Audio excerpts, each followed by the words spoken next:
नमस्कार, आप सभी का स्वागत है हमारे चैनल MHRD टीचर में।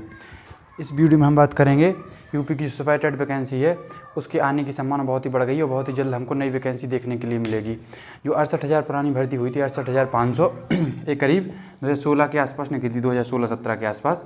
इसमें क्या हुआ था कि कुछ पद खाली रह गए थे, जैसा कि आपने प्रीवियस न्यूज़ में देखा भी होगा कि उस समय पता चला था कि 27,713 ये पद हमारे खाली रह गए थे और इनको फिर उन्होंने कहा था कि हम अगली भर्ती में जोड़ देंगे, लेकिन इनको 69,000 भर्ती आई इसके बाद में 2017 में, जिसकी 2019 में ज्वाइनिंग हुई, उसमें ये पद नहीं जोड़े गए। इस वजह से क्या हुआ कि हाई कोर्ट का भी आदेश आया था अगस्त में, आपने देखा होगा कि 27,000 नए पदों पर भर्ती होनी है।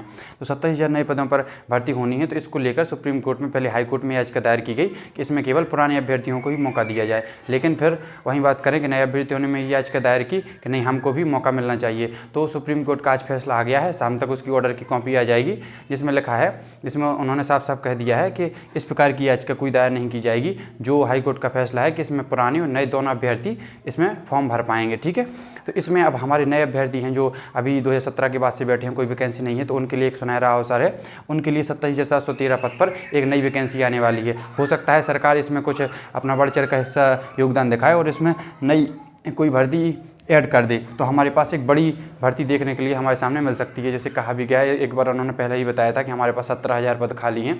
उसके बाद से ये लोग अनुपात समानुपात का खेल खेलते रहे हैं, लेकिन फिर भी अगर सरकार इसमें बढ़ाना चाहे तो कुछ 27,000 और 27 और बढ़ा के 50-60,000 के करीब भर्ती दे सकती है। लेकिन अभी मानो कि हाई कोर्ट का फैसला आया था, इलाहाबाद हाई कोर्ट ने फैसला दिया था, उसमें उन्होंने साफ साफ कहा था कि आप 2 से 3 महीने के अंदर भर्ती की प्रक्रिया चालू कीजिए। अगर इसमें 2 से 3 महीने में कोई दिक्कत आती है करने में, तो आप न्यूज़पेपर में 2 से 3 न्यूज़पेपर में इसको क्या करें, इसको पब्लिश करें और बताएं कि किस वजह से भर्ती प्रक्रिया में लेट हो रही है। तो अभी तो सरकार सोच रही थी कि सुप्रीम कोर्ट में फैसला को देरी हो जाएगी, लेकिन सुप्रीम कोर्ट ने फैसला इसको तुरंत दे दिया है। आज इसकी शाम तक कॉपी आ जाएगी, उसमें कह दिया है कि इस प्रकार की कोई पिटीशन दायर नहीं की जाएगी और जो नए अभ्यर्थी हैं उनको भी मौका दिया जाना चाहिए। ठीक है, तो अब हमारे सामने सुपरटेट की जिसके लिए हम बहुत ही बेसब्री से इंतजार कर रहे थे, उसकी आने की जल्दी संभावना दिख रही है। ठीक है, तो एक बात करें, इसमें अदर स्टेट के फॉर्म भी भरते हैं। अभी नया नोटिफिकेशन आएगा, उसमें और स्पष्ट लिखा होगा कि अदर स्टेट वाली भी एलिजिबल रहती हैं। और इसमें बात करें कि CTET भी हमारा वैलिड रहता है।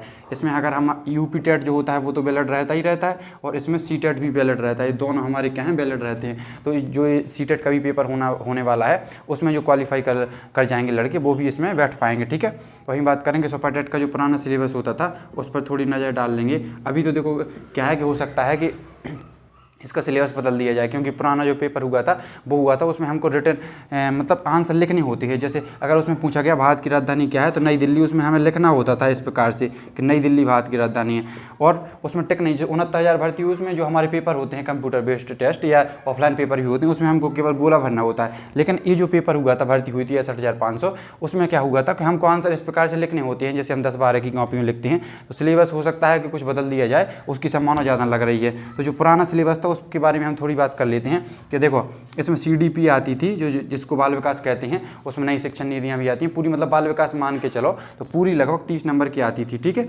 और इसमें करंट आती थी बहुत बड़े लेवल पर, और करंट का रोल रहता था 30 नंबर का। ठीक है, इसमें मैथ आती थी, वो भी 20 क्वेश्चन आते थे, मैथ और हिंदी के 20 क्वेश्चन आते थे। इस प्रकार 30, 60, 40, 100 नंबर हमारे इस प्रकार हो गए। इसमें बात करें कि GK GS की, तो वो भी 10 नंबर की आती थी।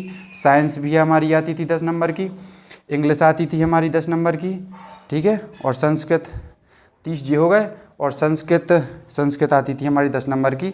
5 नंबर का आता था हमारा कंप्यूटर आता था हमारा 5 नंबर का, और रीजनिंग भी आती थी हमारी 5 नंबर की। इस प्रकार जो हमारा पूरा पैटर्न था पुराना। लेकिन अब बात करें कि जो नया सिलेबस आएगा तो उसमें क्या, इसमें से क्या हटा सकते हैं, क्या नहीं हटा सकते हैं। देखो, एक बात करें कि हिंदी, मैथ, ये जो कोर सब्जेक्ट हैं, ये हटने की बहुत कम संभावना है। हो सकता है करंट का कुछ कम कर दिया जाए, लेकिन CDP, मैथ, हिंदी ये तो रहेगी। ठीक है, और इंग्लिश भी रहेगी। तो इंग्लिश आप ये मान के चलो कि इंग्लिश, हिंदी और मैथ और CDP ये चारों चीज़ें तो रहेंगी। और GK को हटा नहीं सकते, तो GK भी रहेगी। तो इसमें ये होगा कि कोई ना कोई कम बड़ अनुपात में, कम या ज़्यादा अनुपात में इनको किया जा सकता है, लेकिन इनको पूरी तरह से निगलेक्ट नहीं किया जा सकता है। थोड़ी बहुत अंतर होता है, ऐसा नहीं है कि पूरे तरीके से सिलेबस बदल दिया जाए। ठीक है, तो जो चीज़ें होती हैं वो तो रहेंगी पेपर में। जैसे शिक्षण अधिगम हो गया, और शिक्षण के कौशल हो गए, समावेशी शिक्षा हो गई, नई शिक्षा नीति हो गई, शिक्षा के नवीन प्रयास हो गए, जो हम बाल विकास में पढ़ते हैं वो तो इसमें पूछे ही जाएंगे। ठीक है, और मैथ में जो नॉर्मल हमारे पेपर होते हैं, अर्थमेटिक मैथमेटिक की मैथ है वो तो पूछी जाएगी, उससे आगे तो कोई पूछ नहीं लिया जाएगा। हिंदी में जो हमारी हिंदी हम पढ़ते हैं नॉर्मली वही हिंदी आएगी। और इंग्लिश में ग्रामर एक आध हो सकता है, एक आध पैसेज, पैराग्राफ, अनसीन पैसेज पूछ लिया जाए, वो सब पूछा जाएगा। और साइंस मैथ का तो अभी जैसे अगर सिलेबस आएगा और कुछ चीज़ का तो उसके बारे में बता दिया जाएगा। इसके बारे में शाम तक पूरा डिटेल में नोटिफिकेशन आ जाएगा। इसके बारे में हो सकता है हम एक बार बाद में वीडियो बना दें।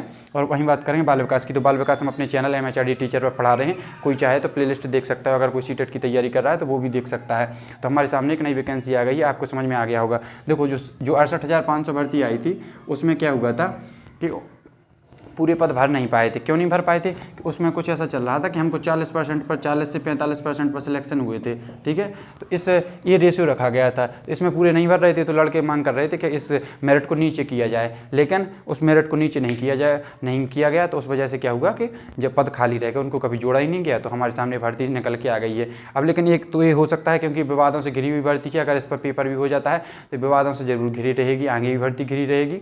लेकिन फिर भी हमारे सामने एक उम्मीद की किरण तो है, अगर हो सकता है कि सरकार कुछ अपना एक क्लियर वो जो विज्ञप्ति जारी करे तो उसमें क्लियर इंस्ट्रक्शन दे दे कि हमको क्या क्या करना है और कैसे कैसे करना है, जैसे आगे ये भर्ती कोर्ट में ना फंस पाए, ठीक है। इसी के साथ आप हमारे चैनल पर बने रहिए और हम इसी प्रकार की जो भी अगर अपडेट आती है तो अपने चैनल पर जरूर प्रोवाइड करेंगे, इसलिए हमारे चैनल को सब्सक्राइब जरूर कर लें। धन्यवाद।